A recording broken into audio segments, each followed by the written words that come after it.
Hi guys, আবারও একটা recipe নিয়ে চলে এলাম আজকে মূলোর একটা দুর্দান্ত রেসিপি দেখাতে চলেছি। আপনারা তো মূলো কম বেশি অনেকেই খান, অনেকে আছে যে মূলোর স্যালাড খান, মূলোর চচ্চড়ি, মূলো ভাজা, মূলোর ডাল দিয়ে অনেক ধরনেরই রেসিপি আপনারা কম বেশি বানিয়ে খেয়েছেন কিংবা খেয়ে থেকেছেন। আজকে যে রেসিপিটি আমি বানাতে চলেছি একটা দুর্দান্ত টেস্টি রেসিপি। আপনারা চোখ বন্ধ করে এক থালা ভাত এই রেসিপি দিয়ে খেয়ে ফেলবেন, বুঝতেই পারবেন না যে কখন আপনাদের থালার ভাত শেষ হয়ে গেছে। হ্যাঁ বন্ধুরা, আমি ঠিকই বলছি।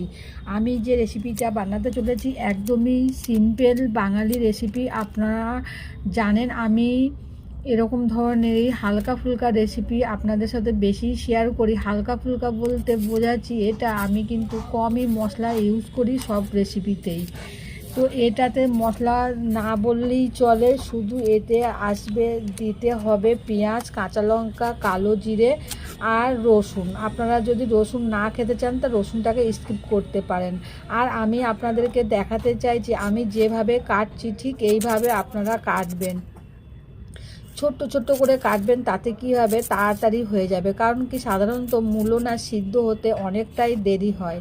তো সেই জন্যে আমি একদম ছোট ছোট করে কাটছি। আমি তো বটিতে কাটছি, আপনারা চাকুতে কাটুন, যাতেই কাটুন না কেন সাইজটা একটু ছোট করবেন, তাতে কিন্তু তাড়াতাড়ি হবে।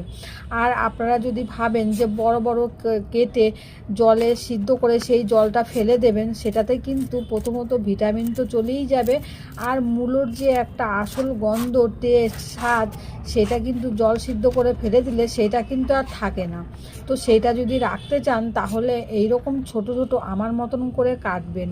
কেটে প্রথমত আমি আপনাদেরকে দেখাবো, পুরো ভিডিওটা দেখবেন, তাহলে দেখতে পারবেন যে আমি এই রেসিপিটা কিভাবে বানাতে চলেছি। এটা সাধারণত একদমই শুকনো শুকনো হবে।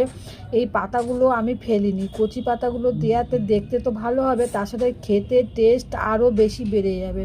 আমি কিন্তু এই পাতাগুলো দিয়ে দেব। পাতা আর এই যে মূলোগুলো কুচিছি সবই কিন্তু আমি একসাথে সিদ্ধ করব। দেখুন অলরেডি আমি কড়াইতে সিদ্ধ করতে বসেছি, কড়াইতে ডাল লেগে আছে, আমি ডাল বানিয়েছি। ডালটা ঢেলে ডালের কড়াইতেই আমি মূলো আর মূলোর পাতা সমেত নুন আর হলুদ টেস্ট মতো দিয়ে এখানে সিদ্ধ করতে বসিয়ে দিচ্ছি। এটা একদমই আপনারা গ্যাসে বানালে একদমই ধিমের আছে, একদম গ্যাস সিমে করে রেখে দেবেন। দিয়ে 5-10 মিনিট রাখলেই এটা একদম সিদ্ধ হয়ে যাবে।